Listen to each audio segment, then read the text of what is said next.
Penetapan Johnny G. Plate sebagai tersangka kasus korupsi penyediaan menara BTS 4G dan infrastruktur pendukung paket 1 hingga 5 Bakti Kominfo memunculkan pertanyaan dana sebesar 8 triliun rupiah ini dikemanakan, kemana alirannya dan apakah uang sebesar itu mengalir ke partai atau ke oknum lain.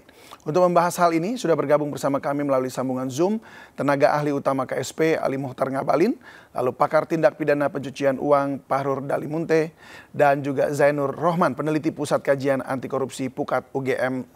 Selamat malam, Bapak-bapak. Selamat malam, David. Assalamualaikum warahmatullahi wabarakatuh. Waalaikumsalam. Sehat semua ya, Bapak-bapak? Alhamdulillah. Syukurlah. Saya ke Bang Ngabalin dulu. Bang, ini sampai saat ini Presiden Jokowi belum bicara loh ini terkait penetapan tersangka Menkominfo ini. Seperti apa sebenarnya respon Pak Jokowi mengenai hal ini?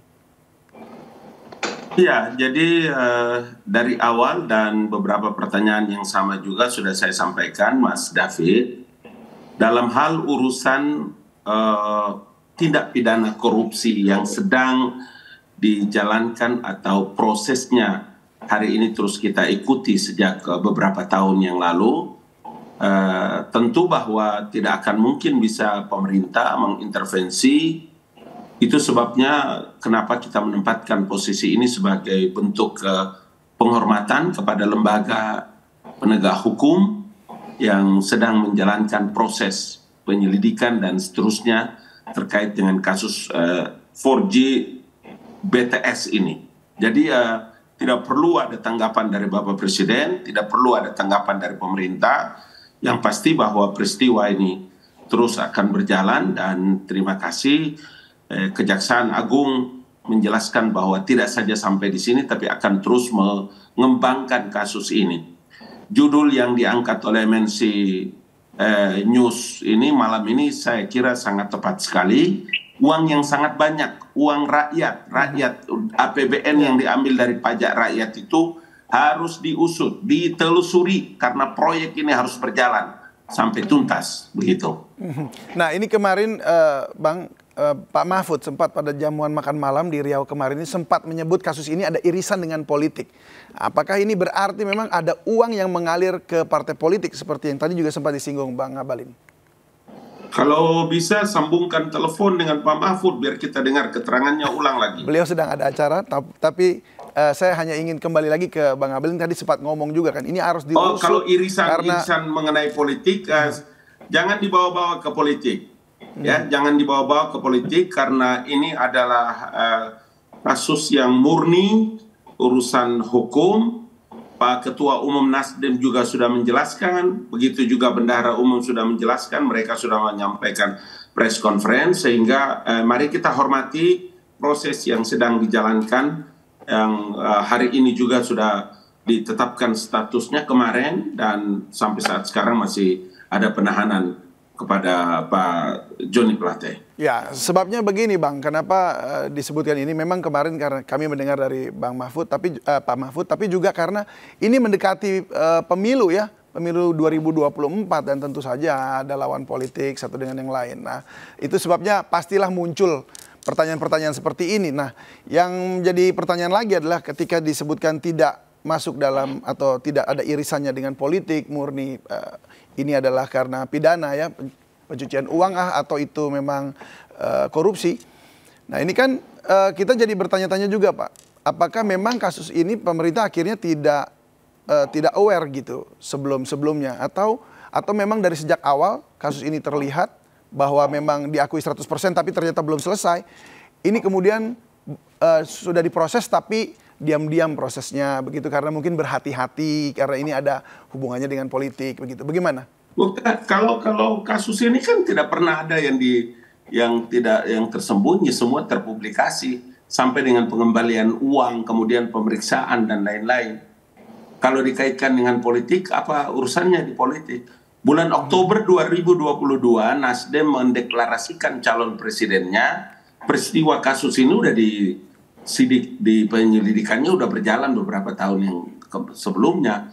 Jadi kalau orang mengkait-kaitkan dengan politik, silakan saja. Tapi dia harus bisa menunjukkan beberapa bukti-bukti yang konkret, yang bisa harus mendapatkan penjelasan dari publik supaya Jangan juga kita menyebarkan berita-berita yang menyesatkan orang banyak karena di tahun politik dan lain-lain sebagainya. Saya kira ini penting sekali ini untuk memberikan pembelajaran dan sekaligus mengklarifikasi. Diseminasi dan komunikasi publik ini penting karena apakah tahun politik kemudian semua orang yang terkait dengan kasus-kasus ini harus dibicarakan dengan masalah politik dan lain-lain. Nasdem sudah memberikan penjelasan terbuka gitu. Baik. Saya ke Bang Zainur Rohman. Bang Zainur, bagaimana tanggapan Anda mengenai hal ini? Ya, yang pertama tentu penetapan seseorang sebagai tersangka itu berbasis alat bukti. Kita percaya dan saya juga sangat yakin bahwa kejaksaan punya alat bukti yang sangat kuat. Sejak awal proyek ini memang sudah bermasalah. Bahkan saya menyebutnya memang sudah diniatkan untuk dikorupsi. Kenapa demikian? Yang pertama dari studi yang dilakukan pun sudah diintervensi, bahkan harganya sudah di-markup. Yang kedua, penyedia barang dan jasanya pun sudah diarahkan agar bisa dipenuhi hanya oleh perusahaan-perusahaan tertentu. Yang ketiga, juga dari awal proyek ini sangat jelas adanya direct ya atau petunjuk-petunjuk dari Menkominfo. Kenapa? Karena berdasarkan keterangan misalnya dari Direktur Utama Bakti, justru proyek ini bersifat top down, bukan bottom up. Sehingga kita tahu bahwa proyek ini memang ada yang mengatur dari atas, bukan di level Direktur Utama Bakti. Nah, belum lagi kita mendengar beberapa informasi yang sangat valid. Yang pertama adalah adanya penerimaan sejumlah uang yang diterima oleh adik Menkominfo. Yang kedua, informasi yang berkembang misalnya kejaksaan menemukan alat bukti bahwa ada saksi yang menyatakan adanya permintaan uang operasional bersifat rutin bulanan dari Menkominfo kepada para penyedia barang dan jasa gitu ya. Nah, tentu ini menunjukkan bahwa alat bukti untuk menjerat Pak JP sebagai tersangka ini menurut saya sangat kuat, meskipun nanti kita akan melihatnya di depan persidangan. Nah, jadi saya tidak melihat bahwa perkara ini adalah perkara yang lahir dari intrik-intrik politik. Kalau perkara ini tidak ditingkatkan menjadi penyidikan dan para pihak yang terlibat tidak menjadi tersangka, justru itu merupakan intervensi politik begitu. Soal kemudian bahwa situasi sekarang dimanfaatkan oleh para politisi, ya menurut saya itu hal yang wajar, hal yang biasa. Di dalam politik ada kompetisi. Sedangkan dari sisi aspek hukumnya sendiri, bagi saya ini adalah murni penegakan hukum, Bang David. Baik, kalau tadi Anda sempat sebutkan juga bahwa ini ada diarahkan ke perusahaan tertentu, ada direktif khusus dari Kominfo. Ini semua apakah ya dari kajian Anda, apakah memang ini celah yang memang tidak bisa diawasi begitu? Artinya lepas dari pengawasan? Ya, seharusnya ini tidak lepas dari pengawasan ya. Dan saya pun berharap pemimpin tertinggi, karena mau bagaimanapun Menkominfo adalah pembantu dari Presiden. Proyek bakti untuk BTS di 3T ini pun adalah PSN, Program Strategis Nasional, tidak lepas dari direction dari Presiden. Kita berharap dalam proyek-proyek strategis nasional itu ada pengaman untuk memastikan bahwa proyek-proyek ini tidak menjadi bancakan korupsi. Ya, mau bagaimanapun pembantu presiden menjadi tersangka korupsi. Meskipun sekarang mungkin secara pandangan politik berbeda, tetapi yang bersangkutan merupakan seorang pembantu dari presiden, juga menjalankan program-program presiden. Meskipun kemudian menyeleweng misalnya begitu ya. Nah, kita tidak melihat selama ini memang adanya pengaman yang cukup untuk bisa memastikan bahwa PSN ini yang kadang-kadang ditekan dengan kecepatan, bahkan memang ada berbagai kondisi kahar yang memang menuntut kecepatan itu ya. Seperti contohnya adalah di tahun 2020 COVID menyerang, kemudian program BTS untuk daerah 3T ini menjadi semakin penting karena untuk mendukung sekolah secara daring, begitu ya, bekerja secara daring maupun untuk menjalankan bisnis secara daring. Sehingga memang ada kebutuhan untuk mempercepat. Nah, ketika sebuah program pemerintah dalam bentuk proyek fisik itu dituntut untuk dikerjakan dengan cepat, bisa mencapai target bahkan melebihi rencana semula dan seterusnya, itu memang titik rawannya menjadi semakin tinggi. Apalagi sejak awal itu memang sudah ada rencana, sudah ada saya menyebutnya permufakatan jahat dari pihak-pihak yang terlibat dalam perkara ini untuk mengarahkan kepada perusahaan tertentu di markup harganya berdasarkan kajian yang tidak matang. Akhirnya proyek ini bisa dikatakan sebagai proyek yang gagal sejauh ini. Dari 10 triliun itu hitung kerugian keuangan negaranya mencapai 8 triliun. Itu kan artinya proyek ini gagal. Sisa 20% yang berhasil terimplementasi sesuai dengan rencana dan bisa berjalan dengan baik begitu. Hitungan awal dari penyidik memang hanya kerugian sekitar 1 triliun. Tetapi kemudian setelah dihitung lebih jeli lagi oleh auditor, ternyata jumlah kerugiannya berjumlah 8 triliun. Nah, memang kalau belajar dari pengalaman, kalau tadi pertanyaannya adalah kenapa sih masih ada titik celah dalam proyek-proyek yang strategis? Dulu kita punya pengalaman misalnya punya TP4P dan TP4D. Tetapi dalam beberapa kejadian justru pengamannya yang merupakan dari kejaksaan sendiri yang kemudian pagar makan tanaman. Seperti di kasus di Yogyakarta dalam proyek saluran air limbah. Nah, sekarang pertanyaannya, ke depan bagaimana agar proyek-proyek strategis nasional itu tidak menjadi bancakan, apalagi jika ada constraint waktu agar proyek-proyek itu bisa lebih cepat lagi diselesaikan, bahkan kemajuan-kemajuannya selalu diminta oleh Presiden. Ya, saya berharap semua proyek itu di-set up sejak awal ya dengan prinsip-prinsip yang baik, ada transparansi, ada akuntabilitas, ada satuan pengawas internal yang berjalan secara efektif, ada pengawasan eksternal yang memang didedikasikan untuk memastikan proyek itu tidak melenceng, dan selalu ada update dari kementerian lembaga yang menjalankan proyek tersebut kepada masyarakat sampai mana proyeknya itu dijalankan, Bang David. Kalau kita lihat memang proyek untuk BTS di daerah 3T ini manfaatnya mungkin secara real ada di masyarakat ada, tetapi tidak sesuai dengan yang direncanakan. Saya kemarin membaca, sudah beberapa bulan lalu membaca misalnya spek dari secara teknis proyek ini itu underspec. Nah, underspec itu kenapa terjadi? Ya, karena memang adanya kebutuhan dari penyedia barang untuk serve, untuk memberikan bagian kepada pihak-pihak yang seharusnya tidak menerima. Sehingga dari mana mereka harus memotong? Salah satunya adalah dari sisi kualitas. Nah, mungkin pembahasan selanjutnya kita harus membahas dari aspek kenapa sih ada potongan-potongan itu gitu kan ya. Potongan-potongan itu memang diminta dari pihak penyelenggara negaranya. Inilah yang menjadi titik tekan dari korupsi. Belum lagi kalau kita bahas kenapa sih kerugian keuangan negara awalnya penyidik mengatakan sekitar 1 triliun, kemudian berkembang menjadi 8 triliun gitu ya. Nanti silakan dilanjutkan pembahasannya, tapi menurut saya penting sekali untuk kita lihat kebocoran-kebocoran dari PSN ini, Bang David. Baik, saya ke Bang Pahrur. Bang Pahrur, bagaimana tanggapan Anda? Kelihatan tadi Bang Zainer juga udah sepakat dengan Bang Da Ngabalin bahwa memang ini murni pidana begitu. Nah, menurut Anda bagaimana? Apakah ini... Jadi saya sebenarnya tahu ini mulai berkembang sejak tahun lalu ya.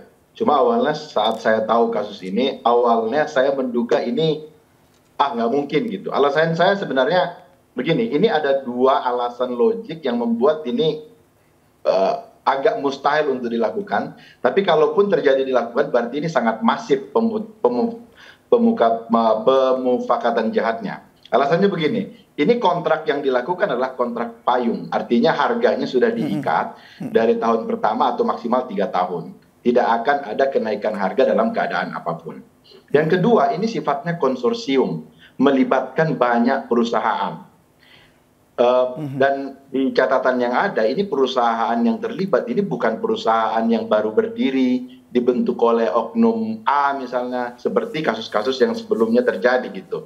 Jadi ini perusahaan yang terlibat ini bahkan ada perusahaan multinasional, bukan hanya satu. Dalam catatan saya ada 2 di sini perusahaan multinasional. Juga ada anak usaha BUMN. Jadi kalau memang ternyata kemudian sekarang kejaksaan menemukan adanya pemufakatan jahat, bahkan dari awal dari proses penelitian, ini berarti yang terjadi adalah gotong royong gitu ya. Jadi banyak pihak yang menurut saya terlibat gitu. Yang disebut dengan sebagai pihak-pihak yang terlibat ini bisa siapa saja? Iya, bisa jadi kalau memang nilainya semasif ini tidak hanya berhenti di Baktikominfo saja, di kementerian saja, juga bisa jadi melibatkan konsorsium-konsorsium yang terlibat dalam proyek ini. Sekarang kan konsorsium yang terlibat atau perusahaan yang terlibat baru 2. Sementara konsorsium yang ada ini ada 3 dan di bawahnya ada anak usaha yang banyak sekali gitu. Dan yang kedua gini, Bang David, berkaca dari kasus-kasus sebelumnya ya, kasus IKTP misalnya, itu ternyata yang terlibat banyak sekali. Gitu. Padahal jumlahnya hanya 2 triliun. Ini kita ngomong hanya karena perbandingannya ini 8 triliun. Ya. Jadi dengan nilai yang sangat fantastis 8 triliun, bisa jadi ini yang terlibat sangat-sangat masif dan diduga kuat ini pengorganisirannya itu sangat-sangat terencana sejak awal. Sehingga bisa aman dan berjalan sampai sejauh ini. Karena kalau tidak sejak awal diamankan, direncanakan dengan baik, ini nggak mungkin bisa terkondisi sampai bertahun-tahun. Ini kan proyek sebenarnya dari tahun 2020, 2021, kemudian 2022, kemudian tahun ini. Kalau tidak direncanakan, diorganisir secara jahat sejak awal, ini tidak mungkin bisa terjadi. Karena ini melibatkan banyak pihak. Baik, apakah ini ada hubungannya dengan pidana TPPU juga? Ya, jadi begini, untuk TPPU sebenarnya secara aturan bisa dikenakan TPPU sepanjang memenuhi pasal 2. Artinya ada tindak pidana asal yang masuk kategori pasal 2. Korupsi merupakan salah satu tindak pidana asal dalam TPPU. Dan untuk kasus ini kan para tersangka itu ditetapkan pasal 2 dan pasal 3. Pasal 2 dan pasal 3 itu intinya unsur-unsurnya adalah ada penyalahgunaan wewenang, ada perbuatan melawan hukum, menimbulkan atau mengakibatkan kerugian negara atau perekonomian negara. Tapi di situ salah satu unsur yang paling penting adalah memperkaya diri sendiri, orang lain ataupun korporasi. Artinya ada feedback benefit, ada uang yang diperoleh para pelaku. Itu unsur yang harus dibuktikan oleh penyidik dalam kasus ini. Artinya ketika itu ada, maka tindak pidana pencucian uang bisa diterapkan. Dan berkaca dari kasus-kasus sebelumnya yang dilakukan oleh kejaksaan, itu biasanya mereka tidak hanya menetapkan para pelaku pasal 2 dan pasal 3 saja, tapi juga menetapkan dengan tindak pidana pencucian uang. Misalnya kasus sebelumnya ada Asabri, Jiwasraya, Surya Darmadi, itu mereka nggak mau kerja 2 kali. Selalu mereka tetapkan juga tindak pidana pencucian uangnya. Nah, balik ke tema hari ini gitu ya. Kalau tindak pidana pencucian uangnya dikenakan gitu ya, dan kemudian ternyata dibuka selebar-lebarnya siapa saja yang terlibat. Kemarin Ketua Umum Partai Nasdem sebutkan udah buka saja, alirannya kemana saja gitu ya. Artinya memang sekarang justru tantangannya ada di penyidik untuk membuka ini selebar-lebarnya. Nah, jika ini dibuka selebar-lebarnya, maka bukan tidak mungkin bahwa ke depan yang bisa ditetapkan sebagai tersangka atau dijerat dalam kasus ini tidak berhenti pada oknum-oknum saja atau orang-orang saja. Sekarang baru 6. 6-nya orang perseorangan. Tidak menutup kemungkinan ke depan korporasi juga bisa dijerat seperti kasus-kasus sebelumnya yang ditangani oleh kejaksaan. Baik, nah ini akan menjadi menarik sekali dan kita akan bahas usai jeda berikut ini. Bapak-bapak, kita akan kembali dan pemirsa, kami masih akan membahas hal ini usai jeda pariwara berikut. Tetaplah bersama kami.